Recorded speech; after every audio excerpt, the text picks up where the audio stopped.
All right, good morning everybody. We are back out on a familiar property, but doing a new part of sort of a familiar property. So we have got one heck of a city violation here that we have got to deal with. So let's take a look at what we got. All right, so if you guys remember, a couple weeks ago I came in through here where the nosy neighbor complained about the overgrowth there. We mulched all that out, and now we've got this lot to deal with. It's just a vacant wooded lot, and it's got to be cut. So I don't know if some nosy neighbor complained about this, but we got to mow it. So I may make this into a two-parter. What we got to do here first, this is a ditch right here, and it's a big one. There's like a little bit of a low area here. There's like a swale, and then that goes back onto that side. And I didn't really think that there was much of a ditch here, but when I came over here and walked this property, this is a pretty big damn ditch right here. So I've got to mow both sides of this ditch, and then I'm going to come in here with the skid steer with the mulcher, and we've got to come through here and clean up this whole property and basically mulch it out. So I think with the Mini, we're going to knock out this ditch today. And I'm also going to come through here so I'm not out here in the street maybe with the skid steer, and I don't have to worry about throwing too much out in the street. I'm gonna go ahead and kind of clean up this little area right here in the front as well. We'll knock all this down here in the front, just up to about where these trees are. Knock that down, clean up this front a little bit, and then I'm gonna go right to down to about through here where those cones are down there, because past that, somebody down there has got a dog fence that actually goes, I'm not sure where the property line is, but it's like in the bushes right there. So I'm not going to cut any of that because it's not buried. It's like literally in the leaves. So I'm not messing with any of that because I'm not going to be responsible for cutting a line. But we're going to clean up all of that today and get this thing going. So, and then I'm also going to go to the back. I'll show you guys what's going on back there really quick. All right, so one last thing in the back. So water comes off that property on the other side and actually flows across this property very heavily. That whole section right in there is completely washed out. It's low, it's really mucky and wet, and then it comes into this ditch, and I guess it goes that way, I guess. I don't really know which way it goes, but it goes one way. So I'm actually gonna take the Mini on the other side, cross that low area, and then clean up this back as well with the Mini, because I don't really want to cross that low area with the skid steer because it might get buried, and if I get stuck with the Mini, it's a lot easier to self-recover with the Mini than it is with the skid steer, because I walked back there and it's really wet and mucky. I don't want to take that chance. So I'm just going to cross that, and then we'll clean up that little bit in the back and get this done. So let's get started.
All right, so the ditch is pretty much done,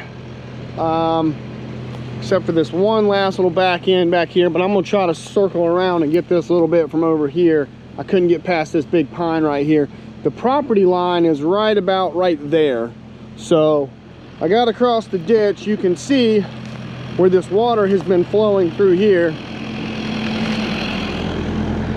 It comes all the way down through here and then comes out right here. So I've got through here. I really didn't want to take the skid steer through here. It's really wet and soft, and I was really worried about getting stuck. The city doesn't really require me to grind up all this deadfall, so if it stays, it's not a big deal. They just want the vegetation that's standing cut down. So I'm gonna try to work my way through here and just try to wipe out some of this back in here really quick. Yeah, maybe, actually, I don't know. I may actually just leave this and get this with the skid steer. This doesn't look too bad right here. I think I can get across this. Yeah, this was really wet the other day, but now it's dried up. So I may just kind of clean up this corner right here where this is really soft over here. I really don't want to go down. This is a lot more softer in here. So we'll just clean this up really quick through here. I'll make this circle around. We'll try to get the rest of that ditch, and then I'll get the rest of that with the skiddy. So no worries, let's get to it.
All right, so got this whole side down here done. We had a bit of a change in plans.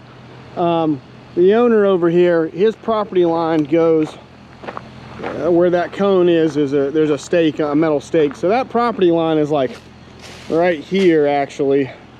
And he wants to kind of widen his driveway and reclaim it a little bit. So he asked me what I would charge to, I didn't bring my bucket with me because I didn't think I was gonna need it.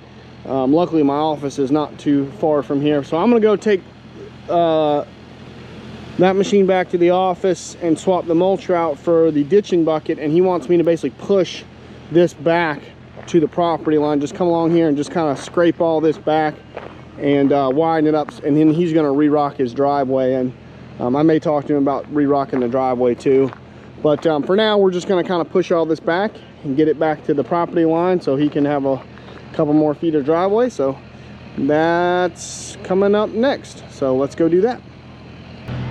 All right, back over here with the Mini with the grading bucket, and we're gonna start just gently pushing this stuff back and opening up this driveway. So shouldn't take long. Let's get started.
All right, got all that cleaned up and pushed back. If I was the guy doing this, the homeowner, I would probably come through here after I kind of lop all this stuff off and clean it up a little bit. I'd lay fabric just to keep that stuff from coming back up. You could get you a little 6-foot roll of some ground cover, lay that down, and that would keep any of the weeds and mulch and stuff from coming back up through that rock or anything. So that should work for him. And what I'll do when I mulch all this out, I'll hit these piles with the mulcher from that side, and what it'll do is with the mulcher going back this way, it'll drag all that mulch and stuff back into the lot and leave a nice finish, so there won't really be these piles here. I'll use the mulcher to kind of drag all that back into the lot where it needs to go anyway, and that'll leave a nice, pretty much mostly even finish through here, and that'll clean up nice. And yeah, that'll be good. So all right, not much to it right there. So I'll be back tomorrow sometime around lunchtime to mulch this out. I got to help Greg with a project in the morning with the dump truck, and then we'll be back to bring Big Munchie in here with the skid steer. First mulching job with that thing, and we'll get this knocked out. So all right, I'm gonna load this thing up. I don't know why I found 2 tennis balls for you, buddy. Why are you barking at me? Why are you barking? I gave you 2 tennis balls. Yeah, see, you got one. You got 2 tennis balls. Yeah, you're a good boy. 700 manufacturing companies, and part of something really. Oh, okay. Okay, you want to say hello? Okay, good boy. I know you want to get out and play. He's the one. The owner moved the electric fence, you know, the invisible fence for him. So, but yeah, that should be nice. That should work out well. So all right, I'm out. I'll check you guys later. Bye, everybody.